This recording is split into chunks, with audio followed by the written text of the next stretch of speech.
Muy buenos días. A pocos meses de las elecciones generales, la segunda federación más importante del PSOE, la valenciana, vive una profunda crisis. Sus nuevos dirigentes, elegidos en un congreso extraordinario el pasado fin de semana, fueron forzados a dimitir por el secretario general y candidato socialista a las próximas elecciones generales, Joaquín Almunia. Al final, un congreso convocado para tratar de superar las fracturas internas no ha hecho más que agravar las diferencias entre familias y personas en el PSOE valenciano. O sea que tuvieron que dimitir los ganadores, el presidente regional Joan Lerma y el nuevo secretario general Pla, y también el gran perdedor, el exministro del Interior Antonio Asunción, que era portavoz y diputado en el Parlamento valenciano. El hecho tiene su trascendencia, ya que resulta difícil ganar unas elecciones generales si no se obtienen unos buenos resultados en la Comunidad Valenciana. Es evidente, no obstante, que hay otras muchas cuestiones importantes que tratar. Ahí están nuestras relaciones con Chile, muy tensas desde el procesamiento del general Pinochet, o la reunión del Pacto de Toledo sobre las pensiones, o el empleo, o la evolución de las cosas en el País Vasco, o Mario Conde en la política. En fin, muchas cuestiones para nuestro invitado. Don Alfredo Pérez Rubalcaba, secretario de Comunicación del PSOE. Muy buenos días. Buenos días. Vamos a ver, lo ocurrido en Valencia ha sido calificado de disparate político. En primer lugar, por cómo se desarrolló un congreso que era para pacificar y terminó peor de lo que había comenzado, y después por forzar la dimisión de la nueva ejecutiva. Al fin y al cabo, aunque no le gustase al PSOE, no habían sido elegidos democráticamente. No era una solución. Un congreso que se convoca con la voluntad de unir acaba produciendo desgarros profundos. De hecho, el espectáculo del fin de semana en Valencia fue muy poco edificante, ¿no? Horas y horas de discusiones, fracturas, votaciones minoritarias, puesto que más del 50 y casi el 60% de los delegados se fueron y no votaron. Es decir, evidentemente no era una solución. Y el lunes en la Ejecutiva Federal, digamos, distintas personas que tuvieron responsabilidades de primera línea en ese congreso, su presidenta, Cipria Ciscar, Joan Lerma, Josefa Frau, que es una dirigente valenciana importante, pues expusieron en la Ejecutiva una situación del partido insostenible, ¿no? Había que cortar este asunto porque el partido lleva años en Valencia, digamos, mirando demasiado hacia adentro, solo preocupados de resolver problemas internos y pensando muy poco en los ciudadanos. Y repito, el Congreso no supuso una solución, sino más bien todo lo contrario, el afianzamiento de una grieta, y eso había que corregirlo, ¿no? Y había que restaurar una ejecutiva o reponer una dirección en el partido que pudiera ser capaz de hacer lo que tiene que hacer un partido, que es trabajar con la gente y con los ciudadanos. Por tanto, yo creo que todo el mundo está de acuerdo que el sábado no se arregló nada, sino todo lo contrario, y que no había más remedio que forzar una intervención singular desde la Ejecutiva Federal, que es la que tiene legitimidad política en el Partido Socialista para hacerlo. Hablaremos más de esto, pero otra noticia de última hora. Mario Conde es el candidato a la Moncloa por el CDS. ¿Qué pensará en estos momentos Adolfo Suárez? En todo caso, ¿qué opina usted? Opino y digamos, con mucha prudencia, porque no me gusta hablar nunca de otros partidos, que el CDS ha cometido un error. No lo puedo entender, sinceramente, no lo puedo entender. Opino también que Mario Conde pues se defiende como puede. Y finalmente opino, y esto es lo más relevante, que los ciudadanos pondrán a Mario Conde en su sitio.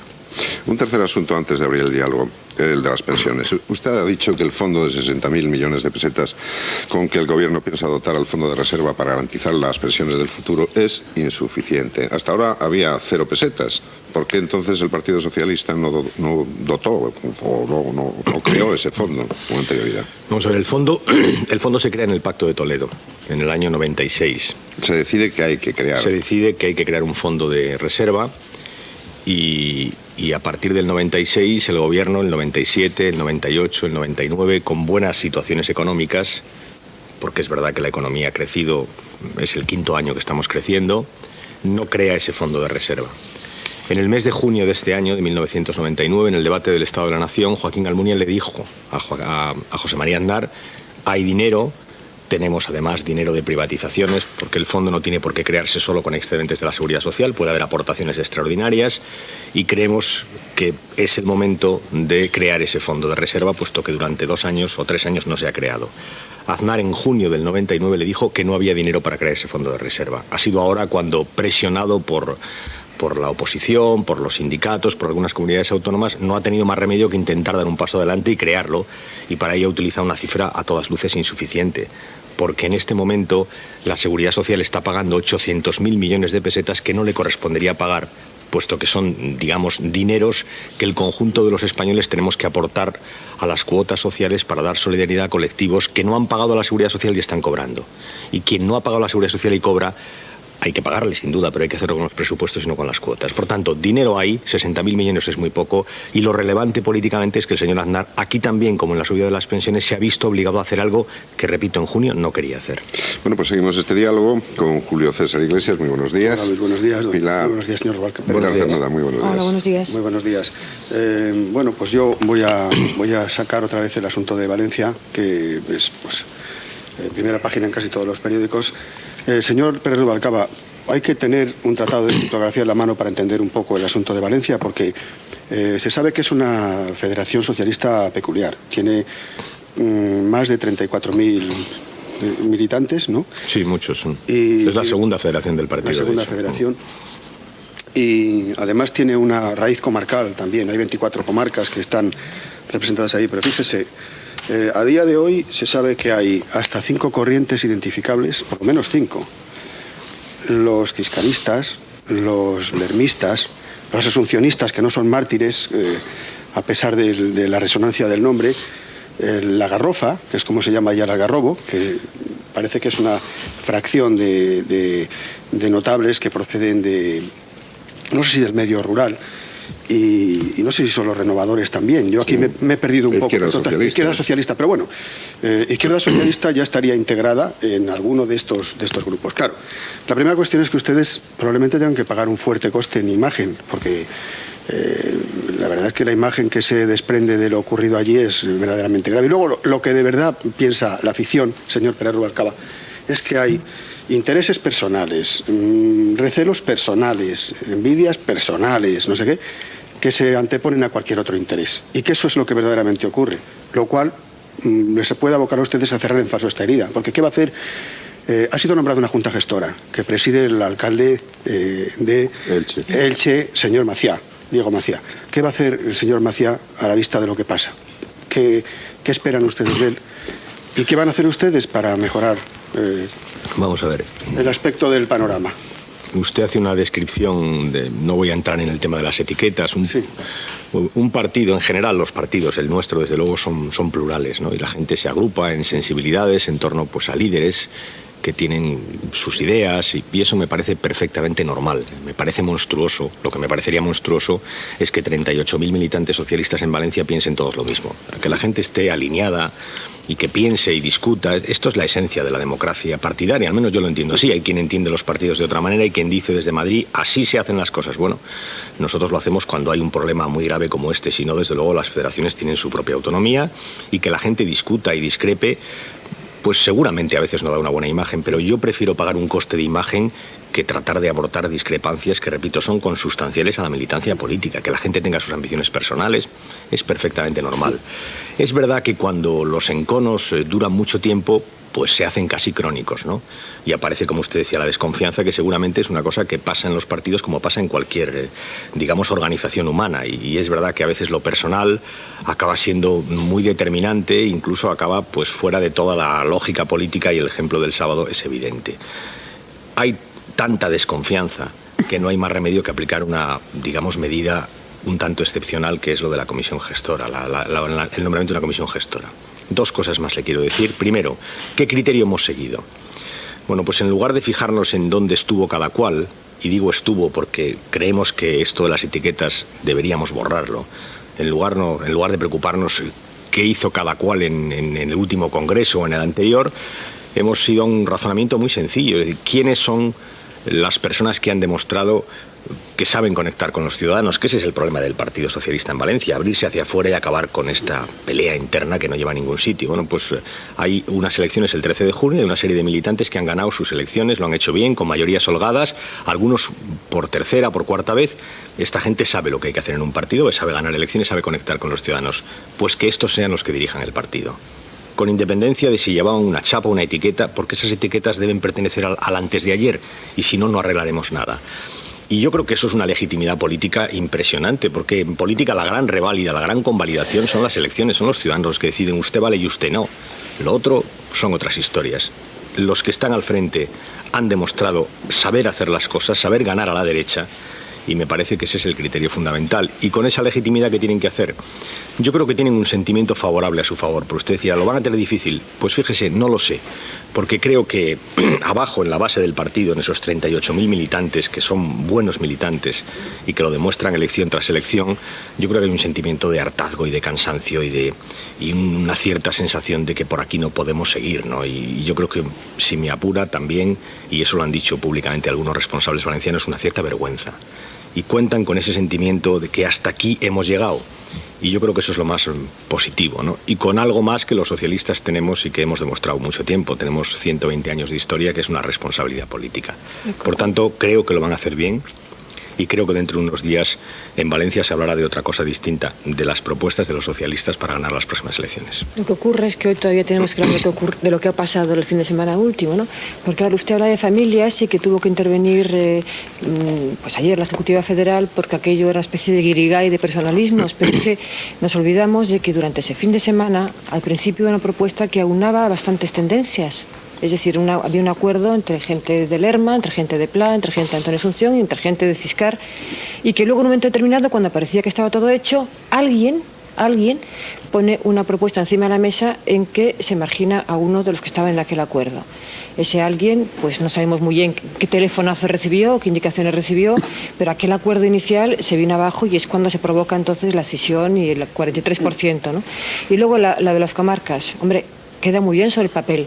Pero ayer mismo 3 de los representantes de las comarcas han dicho que no quieren formar parte de esa gestora porque hay demasiados ciscaristas.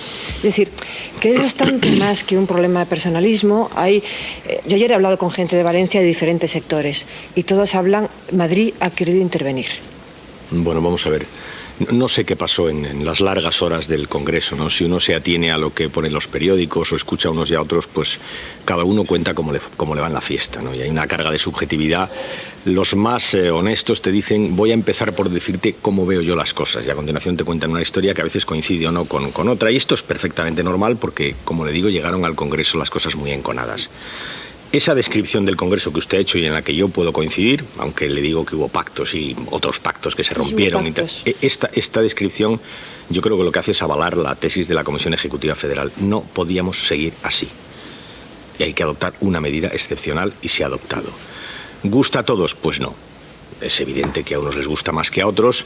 Pero en fin, yo creo que todo lo que he leído, más allá de que algunos digan que son reticentes a participar, sin embargo, en el fondo de todo lo que he leído, y he oído declaraciones del señor Pla, de Joan Lerma, del propio Asunción, todos dicen, bueno, sin embargo, aquí hay una gestora, acatamos la decisión de la Ejecutiva Federal y vamos a ponernos a trabajar. Eso lo han dicho todos. Luego han añadido, me gusta más, me gusta menos, me hubiera gustado hacerlo de otra manera, pero hay un principio, digamos, de acatamiento de la voluntad política de la Ejecutiva Federal que tiene la legitimidad en el Partido Socialista para intervenir en este tipo de casos, y más allá de eso yo creo que hay la expresión pública de su disposición a trabajar, y la prueba es que, por ejemplo, el señor Pla y el propio Joan Lerma dimitieron para facilitar la solución. Yo creo de verdad que puede haber... ¿Con la pistola aquí? No, créame, no hay pistolas en el Partido Socialista. Yo creo que seguro que no todo el mundo lo ve con la misma simpatía, seguro que la gente todavía le cuesta mucho no identificar a quienes están con lo que fueron, pero pienso que se ha puesto un punto y final a una situación,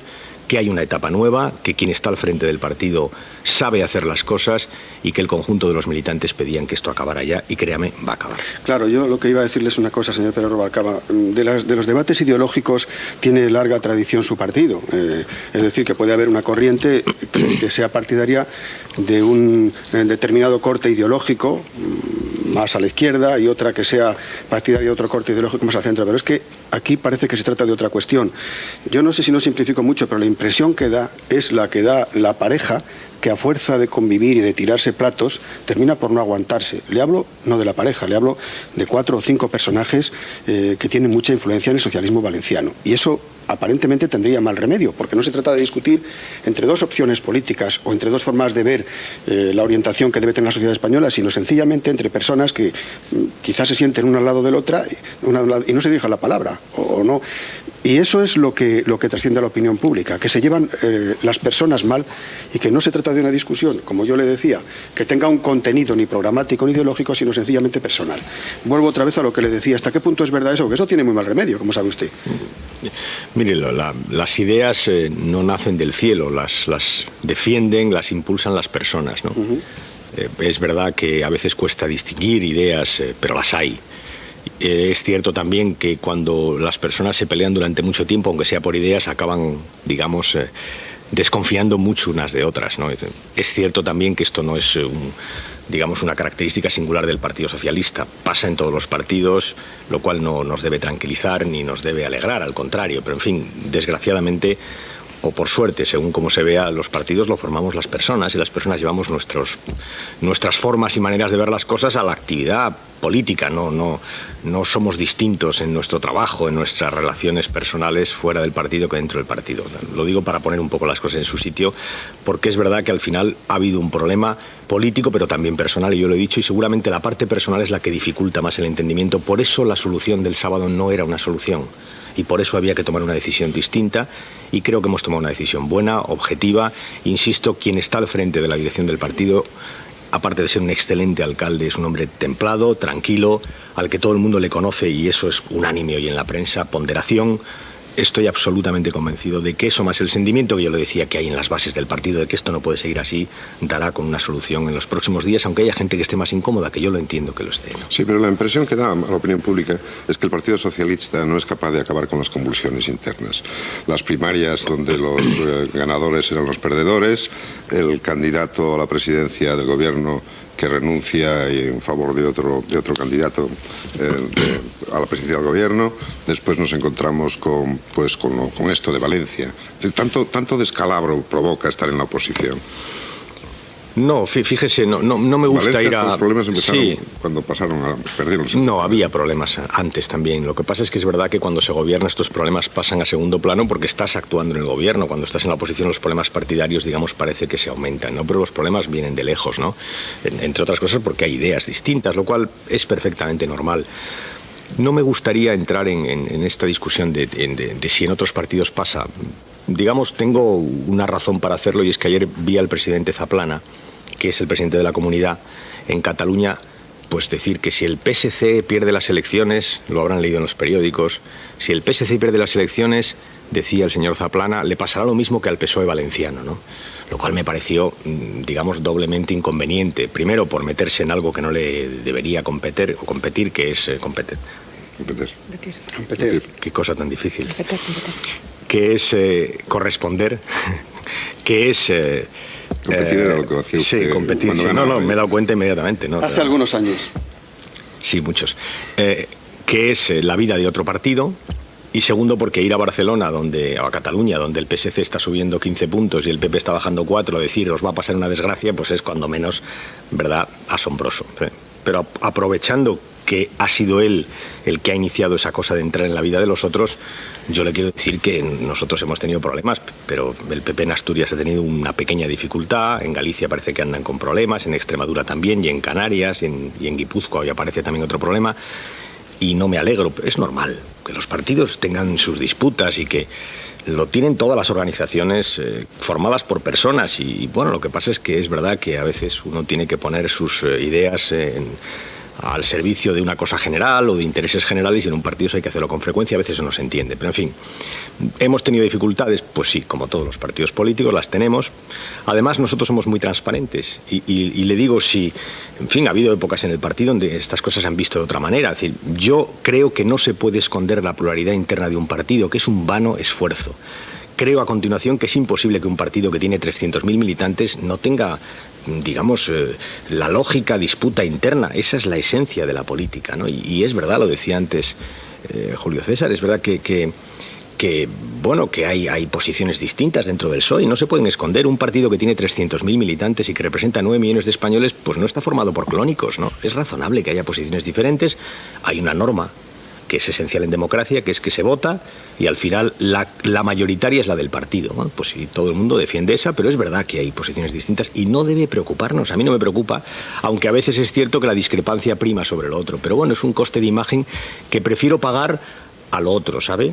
a que hay alguien en Madrid que diga y el que se mueva le doy un palo. Eso es lo que a mí me parece insostenible y bueno, pues yo pienso así y a veces pues uno encuentra estos problemas. Pero en fin, repito, lo vamos a intentar desdramatizar primero, aunque el problema es serio y la prueba es que hemos tenido que actuar desde Madrid. Creo que es una buena gestora y pienso que esto resolverá definitivamente Por una eso crisis. desde Madrid le pegaron un palo a los de allí. Ya digo que es una situación excepcional. Sí, porque además y lo he justificado y repito que... Aparte no es malo que un partido que se reclama federal con determinadas partidos autónomos y demás tenga que tomar las soluciones a las crisis regionales desde Madrid.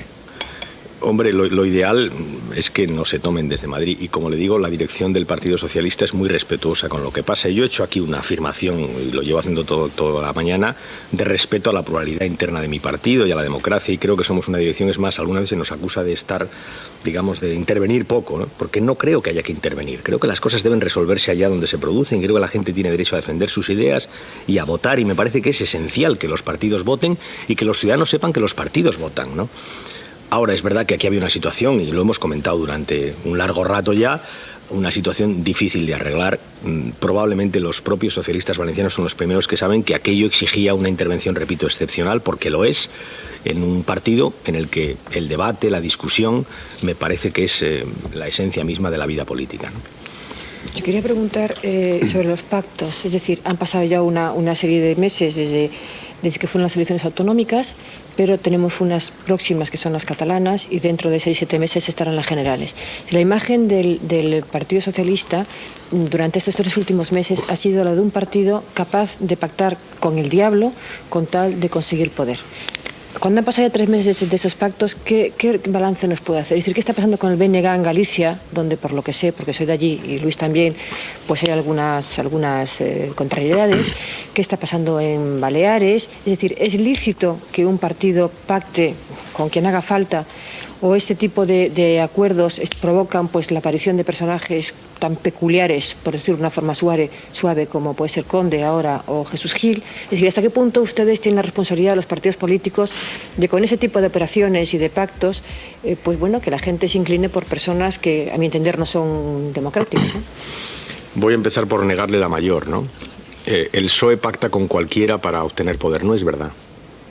Eso es lo que ha dicho Javier Arenas durante un mes, porque ha perdido y ha tenido que justificar que ha perdido, ¿no? Y para eso ha inventado una teoría que se podría resumir de la siguiente forma.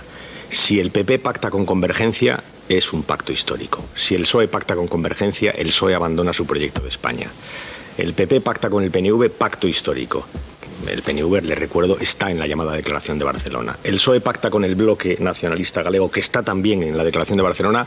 El PSOE traiciona a España. Esto es intolerable, ¿no? Este maniqueísmo de lo que yo hago es magnífico, lo que tú haces es fatal, pues no se lo cree nadie, ¿no? El señor Arenas tiene que reconocer que le han ido mal las elecciones en el resultado y posteriormente, porque nadie quería pactar con ellos, se ha visto una situación delicada y se ha inventado esta teoría que me parece bien, pero que no es creíble. Mire usted, nosotros dijimos pactaremos con partidos con los cuales podamos llegar a acuerdos, pero hicimos algunas excepciones. El señor Gil la hicimos y la defendimos con nuestros problemas correspondientes. Algunos también tiene el PP ahora, justamente, o sea, con nuestros problemas. Pero en fin, en general, en Ronda, en Estepona, hemos pactado con el PP, que es nuestro adversario político, para excluir al señor Gil, porque creemos que el señor Gil no es un partido político, sino un sindicato de intereses.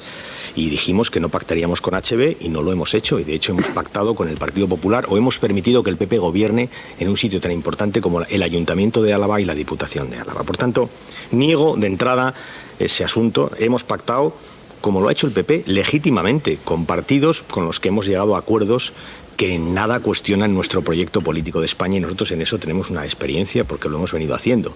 No sé si el no tener que hablar catalán en la intimidad nos permite hacer las cosas con mucha más facilidad que aquellos que ciertamente repudiaron intensamente a aquellos con los que hoy tienen que pactar. Nosotros no. Mire usted, reconocemos que los nacionalistas moderados pueden y deben participar en un proyecto de España, que eso es bueno para la democracia española. Ahora también sabemos decir no, por aquí sí, y ellos nos conocen bastante bien, ¿no? ¿Cómo van los pactos? Pues razonablemente bien. Yo creo que los gobiernos están consolidándose, llevan poco tiempo todavía, llevan un mes y pico. Puede haber pequeños desajustes. pero en general tengo la impresión de que van bien y de que es evidente que la práctica gubernamental está demostrando que todo lo que el PP decía era simplemente una mentira. Es que al PP le ha escocido mucho salir de sitios como Baleares, donde llevaba gobernando mucho tiempo, y ha inventado cosas, pero ahora uno va por Baleares y yo, al menos los noticias que tengo es que la gente está contenta con su gobierno, que ha empezado a adoptar algunas decisiones urbanísticas y en relación con la protección del medio ambiente que a la gente le gustan y que son mayoritariamente compartidas y que rompen con una tradición de que en las islas había que construir y construir y construir para pasar a un, digamos, a un crecimiento moderado y sostenible. En fin, hay cambios sustanciales en la política que a la gente le gustan. Por tanto, los pactos, a pesar del señor Arenas, van bien. Y cada año que pase y vayan mejor, le recordaremos al señor Arenas esa teoría que se inventó simplemente para justificar que le han ido mal al PP las cosas, ¿no? Hay un inminente compromiso, efectivamente, que son las elecciones catalanas. Hemos hablado en distintas ocasiones con los dirigentes nacionalistas catalanes que hablan no de una reforma de la Constitución, sino de una relectura. Esa es una cuestión que hemos tratado muy frecuentemente con ellos y... el señor Maragall presenta un proyecto de Estado federal nuevo, pero se dice que es un proyecto un tanto ambiguo. ¿Ustedes saben de qué federalismo habla el señor Maragall? Porque desde su oposición se dice que eso es vender humo, que no dice exactamente de qué federalismo habla, porque hay muchos federalismos, no hay más que viajar por Europa para encontrárselos, ¿no? Y entonces, ¿ustedes están ante un proyecto del señor Maragall o es un proyecto avalado por la directiva socialista? ¿Qué federalismo es el del señor Maragall, señor Pérez Rubalcaba? Me encantaría explayarme sobre esa pregunta, pero creo que le corresponde propiamente al señor Maragall, ¿no? Responderla, que además está en plena campaña electoral y gustosamente se la explicará. Yo le voy a decir lo que nos concierne a nosotros. Nosotros estamos de acuerdo con lo que propone Pascual Maragall. Y si me permite sintetizarle, pues digamos de una manera muy rápida, lo que entiendo que es su proyecto político, lo que conozco que es, yo creo que Pascual Maragall pretende pasar de una Cataluña que reivindica a una Cataluña que colabora. Esa es para entendernos, porque esto del federalismo, como usted dice, admite muchísimas lecturas, ¿no? A veces uno ya miembros del gobierno habla de federalismo y piensa, Dios mío, no han leído una línea de federalismo, porque federalismo antes que nada es compartición. Esa es la expresión, federar es compartir. Y cuando uno oye al ministro Acebes hablando de que si el proyecto del Partido Socialista de romper, este señor no entiende nada, ¿no? Federar es compartir. Y yo le he oído a Pascual Maragall estos días decir algo parecido a lo que le estoy diciendo, ¿no? Cataluña ha reivindicado mucho y ha compartido poco, y yo quiero pasar a compartir más con el resto de los españoles en una España constitucional y estatutaria que él acepta, como no, como todos los socialistas, y defiende. Hay quien dice que el señor Maragall y el señor Pujol son las dos caras de la misma moneda, es decir, que defienden los mismos intereses económicos, y que estas elecciones ya no se plantean como un clásico enfrentamiento entre Madrid y Barcelona, sino que es un clásico enfrentamiento entre derechas e izquierdas. ¿Es usted lo mismo? Son dos proyectos distintos. Yo estoy más de acuerdo con esa segunda acepción, ¿no? Digamos, el señor Pujol es un pensamiento más conservador, una acción política más conservadora.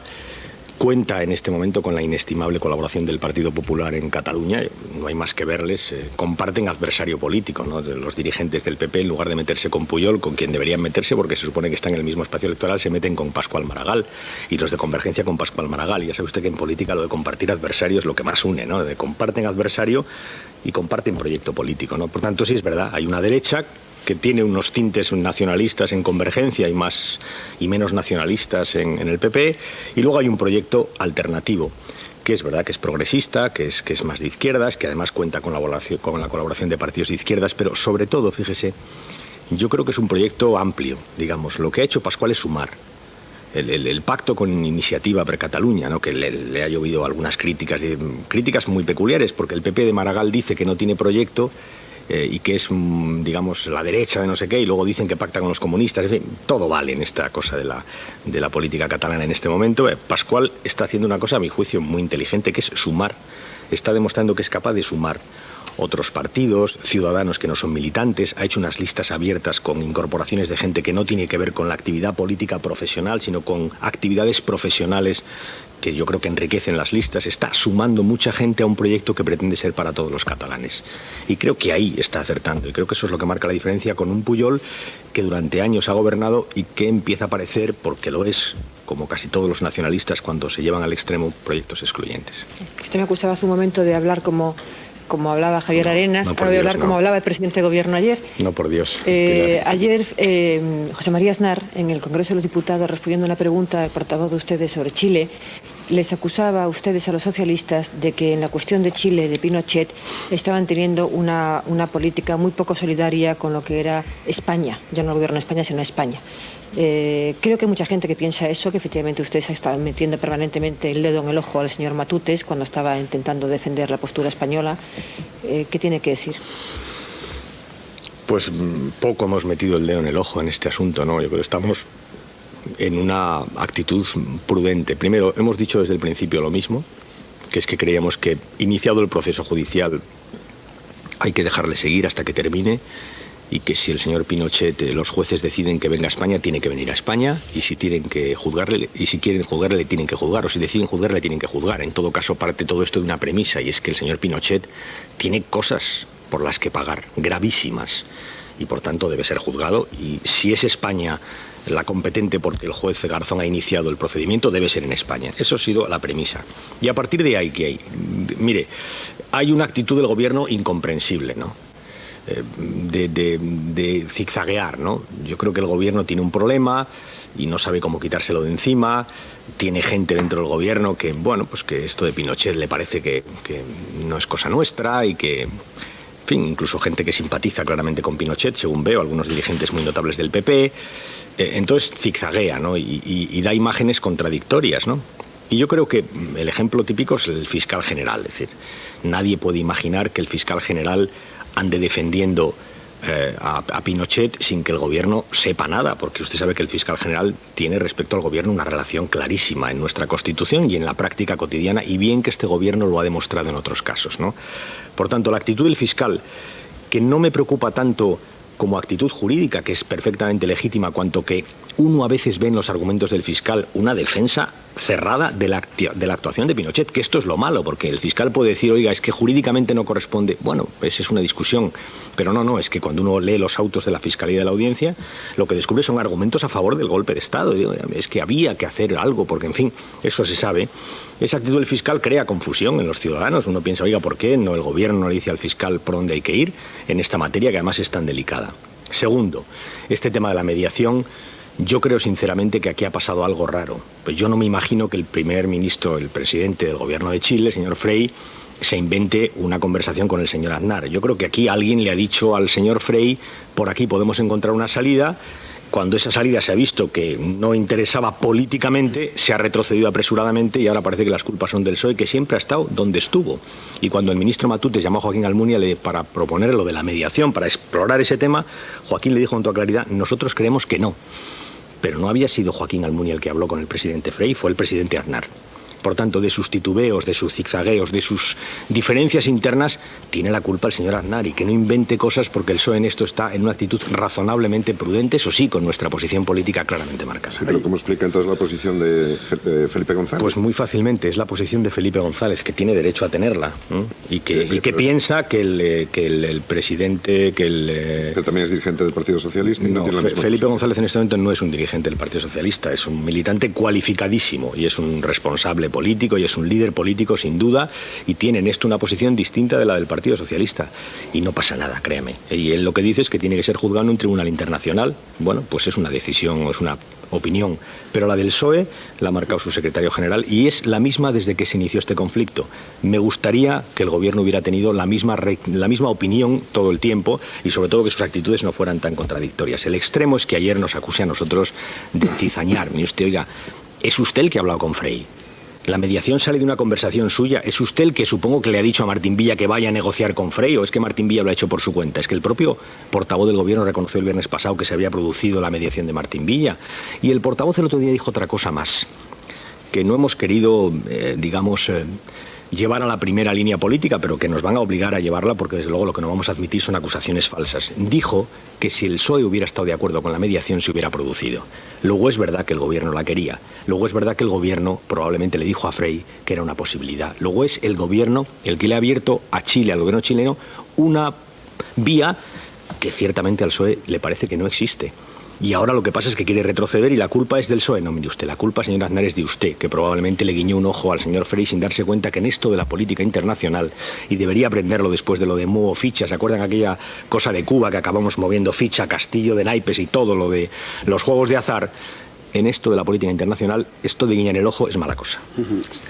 Sería bueno que dijera usted, señor Pérez Rubalcaba, cuál es la posición de su partido, el socialista, en respecto al caso Pinochet, que recordemos se trata de una persona cuya extradición ha sido reclamada por un juez español. ¿Cómo creen ustedes que debe resolverse ese caso? Con que la justicia resuelva. Creemos primero, lo he dicho antes y lo sintetizo, el señor Pinochet dio un golpe de Estado que costó la vida a muchos chilenos. Y eso es reprobable en los tribunales de justicia, políticamente también, éticamente, ¿qué le voy a decir? Pero en los tribunales de justicia también hay responsabilidades penales que deben dirimirse. Y eso es evidente, ¿no? Segundo, el juez Garzón tiene competencia porque lo ha dicho la Audiencia Nacional, a partir de ahí que se produzca la extradición, si el juez la pide, porque es lo que corresponde en derecho. Que actúe la justicia porque estamos frente a alguien que ha cometido delitos gravísimos. Ha matado a gente por pensar distinto como él. Es tan sencillo como eso. Hablamos de... Al hilo de lo que dijo usted antes, de que Felipe González es un como dijo, militante cualificadísimo del partido, quería insistir en eso. Hay discrepancias respecto al asunto Pinochet, hay discrepancias respecto al GIL, es decir, Felipe González dijo en un momento determinado que al GIL había que luchar contra él de otra manera, no pactando a posteriori. Y yo quería preguntarle, ¿qué hace Felipe González en este momento respecto al partido? ¿Cuál es la relación? Porque, por ejemplo, 10 días antes de que se celebrara el Congreso de Valencia, el Congreso Federal Regional de Valencia, él estuvo allí con dirigentes valencianos. Vamos a ver. Respecto a Pinochet, ya he dicho, la posición de Felipe González la ha expresado él, sí. Y pues simplemente me parece perfectamente legítimo que él piense que el señor Pinochet debe ser juzgado por un tribunal penal internacional. Sí. Pues me parece que está ahí, es su posición, y el partido tiene otra, y no pasa absolutamente nada. Respecto al GIL, no. Ahí tengo que decirle que no. Ahí ha habido una interpretación de una declaración de Felipe González, malintencionada interpretación que ha sido todo el verano aireada por los corifeos del Partido Popular. Felipe González dijo una cosa, primero avaló los pactos en Ceuta y Melilla, explícitamente, y segundo dijo que a Gil no se le podía combatir en los juzgados, sino en la política. Eso fue lo que dijo literalmente, que no tiene nada que ver con avalar a Gil, ni con pactar con Gil, nada que ver con esa baraúnda que ha montado esos portavoces en prácticas que ha tenido el PP durante todo el mes de agosto, circulando por los platos de las televisiones. Nada que ver. Avaló explícitamente los pactos en Ceuta y Melilla contra Gil y dijo que con carácter general esto de los juzgados arregla los delitos, pero que la política se arregla en los parlamentos y con los ciudadanos, lo cual es una opinión perfectamente legítima. Valencia, ¿por qué va a Valencia? Fue una reunión de cuadros, se reunió con ellos en unos cursos de formación que lo organiza hace tiempo en el partido, que no tienen nada que ver con el conflicto valenciano, y además explícitamente lo dijo dentro que no iba a hablar del Congreso, y creo que salió incluso publicado en algún sitio. Hablamos de pensiones. Adelante. Porque realmente la propuesta del presidente andaluz, Manuel Chávez, no era, como usted sabe, una subida de pensiones, sino una paga, un aguinaldo que llamó Antonio Gutiérrez de Comisiones Obreras. ¿No es eso, digamos, electoralismo, que además sale barato, porque es poco dinero para los presupuestos y en cambio hay mucha publicidad en los medios de comunicación? Y antes de repente voy a hacer una aclaración, porque ayer hubo una injusta y poco afortunada comparación del presidente andaluz, señor Chávez, con el presidente venezolano, Chávez también y tal, quizá por una broma, por la coincidencia de apellidos. Muy bien, le agradezco la aclaración. Efectivamente, conocía que se había producido esa comparación, que no me parece procedente, ciertamente, y le agradezco mucho que haya digamos, matizado este asunto. Vamos al tema de las pensiones, ¿no? Vamos a ver, primero electoralismo, ¿no? Hombre, electoralismo a 2 años de las elecciones, pues bueno, toda medida del gobierno finalmente, si satisface la petición de un conjunto de ciudadanos, puede ser tachada de electoralismo desde el primer día, pero Manolo Chávez hace año y pico, con las elecciones de 2 años, que dijo algo tan sencillo como lo siguiente: el gobierno no quiere subir las pensiones, porque es verdad que rechazó una propuesta de los socialistas en el Parlamento español hace 1 año por estas fechas, a 2 años casi de las elecciones, una propuesta que hacíamos en la lógica que venimos haciendo. La economía crece, va siendo hora de que los pensionistas, que no tienen otra forma de vivir que su pensión, reciban algo de ese fruto económico que todos estamos, o muchos, o algunos, desde luego las compañías eléctricas, las primeras, están recibiendo, ¿no? Pues demos una subida a las pensiones que son muy bajas, de 38.000, 39.000, 40.000. El gobierno dijo no hay dinero. Y Manolo Chávez dijo, bueno, pues si no hay dinero, yo con mi dinero, el que me he ahorrado porque mi gasto farmacéutico he sabido controlarlo, por cierto, sin medicamentazo, con mi dinero voy a subir las pensiones. Porque puedo. Una paguita. Vamos a ver, voy a dar una subida por un año de las pensiones, entre otras cosas porque esperábamos que el gobierno lo subiera, y dijo, y si no se sube el año que viene, la volveré a dar. Entonces el gobierno montó un follón, que si la caja única, ¿se acuerdan de la discusión de la caja única? ¿Se acuerdan de las mentiras del gobierno con la caja única? Que si poníamos en peligro la caja única, eso ya no se discute. ¿Por qué? Porque no era verdad. Porque el señor Rato, el señor Pimentel, el señor Arenas salieron a decirles a los pensionistas que rompíamos la caja única a los socialistas. Pero señores del gobierno, si ustedes saben desde el primer momento que las pensiones no contributivas no se pagan con las cuotas de la Seguridad Social, ni con la caja única, sino con los presupuestos del Estado, de todos los impuestos de todos los españoles. Ya no se habla de eso, porque era una gigantesca mentira. Fueron al Constitucional y perdieron. Intentaron todo para no subir las pensiones. Que ese es el debate de fondo. El debate de fondo es si se suben o no se suben las pensiones. Y el gobierno no quiso. No quiso en el Parlamento en el mes de diciembre, no quiso en el Parlamento en el mes de marzo, no quiso en junio. Y ahora, abandonado a su suerte por el señor Chávez, por el señor Pujol, por los sindicatos, no ha tenido más remedio que subir las pensiones. Por eso nosotros decimos, señor Aznar, a usted le hemos subido las pensiones, usted no las ha subido. ¿O es que alguien piensa de verdad en este país que sin la posición de los socialistas seria de subir las pensiones desde hace un año, antes de las elecciones, mucho antes, las pensiones hubieran subido? ¿Alguien se lo puede creer? No es verdad. Han subido porque no han tenido más remedio que subir. Y ya le digo, y aquí hay un planteamiento político de fondo, ¿no? Nosotros creemos que en una economía que crece al 3,6% tiene que haber dinero, y lo hay en los presupuestos, para subir sueldos, pensiones de muy bajas, ¿no? Creemos que hay que hacerlo así, y es un problema, digamos, de sensibilidad social. El gobierno no la tenía y entre todos se la hemos obligado a tener. Lo que pasa es que el gobierno no quería subirla por decreto tal y como ustedes lo pedían. Lo quería subir por la reunión del Pacto de Toledo. Fíjese que ese es el segundo argumento. Primero fue el de la caja única. Ese argumento ya ha desaparecido porque era una bola. Hablando, como dicen los chicos, una bola gigantesca, pero con eso pasearon por las televisiones amenazando con la seguridad social. Además, fíjese, le voy a decir, un gobierno preocupado por la igualdad de las pensiones, que me preocupan, yo creo que deben ser iguales en todos los sitios, ¿no? Y de hecho por eso Manolo Chávez lo que hizo fue complementar la pensión por un año, porque no alteró la pensión, dio una paga porque el gobierno no la quería dar, pensando que era el gobierno el que correspondía a subir la pensión con carácter definitivo. Pero fíjese, déjeme que le haga un paréntesis, este gobierno ha pactado con Convergencia y Unió, en contra de la opinión del Partido Socialista, que el impuesto de la renta de las personas físicas sea distinto, o pueda ser distinto en función de la comunidad autónoma en la que vives. Es decir, no la desigualdad de las pensiones, ha pactado la desigualdad de todas las rentas, incluidas las pensiones. Entonces, cuando veo a rato en televisión diciendo, alarmándose, los pensionistas... Pero oiga usted, si usted sabe perfectamente que un pensionista gana distinto en un lugar o en otro porque paga distintos impuestos, y esa es su reforma. ¿De qué viene usted aquí a hablar de la igualdad si usted ha pactado la desigualdad de rentas en España? Entonces, me parece... Pero en fin, Pacto de Toledo. El gobierno decía, hay que hacerlo por consenso en el Pacto de Toledo. Primero dijo que el Pacto de Toledo impedía la subida de las pensiones, lo cual es un disparate que se cae por su propio peso. Esto del Pacto de Toledo. El Pacto de Toledo recoge una declaración explícita de que si hay bonanza económica hay que subir las pensiones mínimas. Por tanto, esta medida se inscribe perfectamente en el Pacto de Toledo. Pero fíjese lo que ha pasado. Hoy se reúne la subcomisión de seguimiento del Pacto de Toledo. Hoy. Pero cuando la subcomisión se ha reunido, ya sabemos que hay una subida de las pensiones pactada con los sindicatos. No solo eso, sabemos que hay un fondo de reserva. El señor Aznar nos ha dicho que lo crea y con cuánto dinero. Y mi pregunta es, ¿y qué hacemos hoy en el Pacto de Toledo? Nos sentamos, hola, ¿cómo estáis? Bien. Oye, aquí tenéis el papel de la subida de las pensiones. No, si ya lo hemos visto. Oye, lo del fondo de reserva, no, si ya lo sabemos. Y nos levantamos. O sea, ese es el respeto que tiene el gobierno por el Pacto de Toledo. Lo ha utilizado como un burladero y además, créame, lo ha incumplido. Ni hay fondo de reserva, ni separaron las fuentes, es decir, ni consiguieron y han tenido dinero y margen presupuestario para hacerlo, que lo contributivo se pague con cuotas y no lo contributivo con impuestos. Ha incumplido el Pacto de Toledo y de eso vamos a hablar hoy. Si el gobierno piensa que vamos a ir a sentarnos a escuchar cómo han hecho todo fuera del Pacto de Toledo, después de decir que el Pacto de Toledo era la esencia misma del funcionamiento de la seguridad social, pues está equivocado. Hoy nos explicarán por qué se ha incumplido el Pacto de Toledo. Incidencias políticas al margen, incidencias políticas, digamos, temporales. Lo probable es que hubiéramos estado hablando ahora y principalmente de las elecciones catalanas, lo cual ya hemos hecho, o de la pacificación definitiva del País Vasco, que quizás sea el único asunto en el que ustedes mantienen un cierto consenso con el Partido Popular.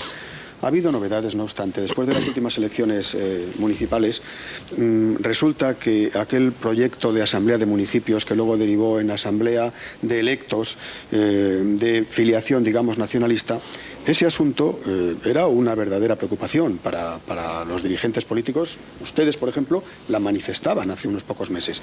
Parece haber cambiado el panorama en el País Vasco, pero no sé si ha cambiado definitivamente para bien o no. O estamos abocados a que haya de pronto una iniciativa socialista, no sé si la de que el Parlamento vasco sea ocupada por una fracción de no sé qué grupo internacional. En este caso estoy pensando en lo de la Asamblea del Pueblo Kurdo, claro. Lo que sí le digo, señor Pérez Rubalcaba, es ¿qué es lo que ustedes esperan de la situación política en el País Vasco a partir de la opinión que ha manifestado últimamente el Partido Nacionalista Vasco, opinión que se considera definitiva o por lo menos muy importante, la resolución del llamado conflicto vasco? Dice usted, ¿están las cosas más tranquilas? ¿Se refiere usted a la Asamblea de Municipios? Sí. Por una razón muy sencilla, porque yo creo que los planteamientos de Estella se han visto, digamos, derrotados en las urnas. Estella tenía una vocación mayoritaria, ¿no? Era un pacto de nacionalistas para hacer más nacionalismo a cambio de paz. Ese era el planteamiento de Estella, y los partidos nacionalistas, sobre todo el PNV, han tenido unos resultados electorales que ciertamente les están obligando a reflexionar, que es la segunda parte de su pregunta, porque al final Estella no ha dado el resultado que pensaban, ¿no? Y los que hemos mantenido posiciones distintas, PP y PSOE, pues hemos tenido resultados electorales que avalan nuestras tesis, que no son otras que se pueden resumir de la siguiente manera. El País Vasco es un país plural y no se puede hacer nada en el País Vasco sin contar con esa pluralidad, y los nacionalistas tienen que olvidarse de ese paradigma político que tienen en la cabeza, es que somos los únicos. No, mire usted, en el País Vasco hay gente nacionalista, no nacionalista, de derecha, de izquierda, es plural, y para construir procesos como el de paz hace falta contar con esa pluralidad, y si no, no avanzan. Y eso es lo que han avalado los ciudadanos, y por eso el PNV está dándole vueltas a la situación. Y por eso hemos asistido a un cierto desmarque de lo que era la Asamblea de Municipios, y ha habido quien la interpreta de una manera o de otra. Vamos a ver cómo se desarrollan las cosas, ¿no? A mí me gustaría creer que el señor Arzallus tiene razón cuando dice que la Asamblea de Municipios no es lo que dice el señor Otegi que es. Pero mucho me temo que el señor Otegi, que está más en relación con el guionista de Estella, que seguramente está en Francia, mucho me temo que el señor Otegi esté dando la interpretación genuina que en el pacto de Estella se quiso dar a la Asamblea de Municipios, que es una verdadera asamblea constituyente, y por tanto la creación de un foco de legitimidad política alternativa al Parlamento de Euskadi, ¿no? Me temo que eso es lo que quieren que sea. Vamos a ver por dónde van las cosas. Si fuera eso, se plantearía un problema primero democrático, ¿no? Porque los ciudadanos vascos han votado estatuto y están votando elección tras elección un parlamento que está mayoritariamente, bueno, votan porcentajes altísimos, ¿no? Segundo, hay un gobierno legítimo en el parlamento que es del PNV. ¿Qué piensa el señor Ibarretxe de que en la esquina de al lado, con su propio partido, se esté constituyendo un foro que se supone que es alternativo a aquel en el que él ha sido elegido como presidente, que es el Parlamento Vasco? Pero en fin, es verdad que ha habido ahí diferencias de matiz, y que probablemente esas diferencias marquen lo que yo le digo, un cierto distanciamiento del PNV en relación con un pacto que no ha funcionado como él creía. Nosotros siempre hemos dicho lo mismo, con el PNV hay que contar, es importante hablar con el PNV, acordar con el PNV, pero el PNV tiene que dar la espalda a un pacto, el de Estella, que está concebido desde la exclusión y no desde la pluralidad. Ustedes han tenido siempre una excelente información de lo que ocurría en el País Vasco. Yo recuerdo que un socialista destacado, 2 meses antes del anuncio de tregua de ETA, me lo anunció, y no fui la única. ¿Tienen ustedes idea ahora, si siguen teniendo esa buena información, de qué va a ocurrir en el futuro en el País Vasco? ¿Piensan ustedes o tienen información respecto a que ETA pueda cambiar esa tregua actualmente indefinida en tregua definitiva? No tenemos... Tenemos 2 minutos. No tenemos una información relevante, ¿no? Ojalá fuera así. Ese sí que sería el comienzo de un proceso de paz, ¿no? Pero ciertamente las cosas no parece que vayan por ahí en este momento, aunque ya le digo, no tengo información, es puro análisis, y los análisis con ETA, como he dicho en muchas ocasiones, pues son baldíos, no estamos ante políticos sino ante psicópatas, ¿no? El presidente del PNV, Xabier Arzallus, se lamentaba hace poco que no reconozcan que su partido ha salvado muchas vidas y que por contra se le sigue linchando permanentemente. ¿Usted considera justificada este lamento? No, yo no creo que al menos el PSOE linche al PNV. Es más, acabo de hacer aquí una profesión digamos, de voluntad de concordia con el PNV. Lo que pasa es que el PNV en Estella aceptó un planteamiento que nosotros no podemos aceptar, y es que la paz tiene contrapartidas políticas, y eso no es posible. Porque el día que los demócratas aceptemos que para llegar al proceso de paz hay que dar algunas contrapartidas políticas, estaremos dando la razón a ETA, y eso los demócratas no lo vamos a hacer nunca. Y si abandona Arzayus esa posición, él sabe que con el PSOE puede hablar, como no, hemos hablado, hemos acordado mucho, y que entendemos que el PNV es un partido fundamental para sacar al País Vasco de un atolladero que ciertamente hoy vemos mucho mejor que lo veíamos hace un año. Dada su reconocida afiliación madridista, habrá observado que no ha salido la conversación de la Liga de Campeones, pero es que ayer el Barça ganó 4-2 a la Fiorentina. Sí, pero en fin, que gane el Barça a la Fiorentina me parece bien. Por cierto, y además si fuera en lugar de miércoles, sábado o domingo, quizá diría otra cosa. El señor Pérez Rubalcaba ha venido solo, no ha traído al comando. Evidentemente. ¿Lo ha dejado? Pues tengo 70 y fuera esperándome Bueno, a cobrar la nómina de esta mañana. 60, no, 60 no me exagere arreglo. usted. Con 60 me arreglo. Muy bien, pues don Alfredo Pérez Rubalcaba, secretario de Comunicación del PSOE, muchas gracias por haber estado aquí. Muchas gracias a ustedes. Gracias, Julio César, Adiós, muy buenos hasta días. luego, adiós. Gracias, Pilar, muy buenos días. Adiós. Volveremos aquí otra vez mañana en los desayunos de Radio Televisión Española, su lugar de encuentro. Gracias y hasta mañana.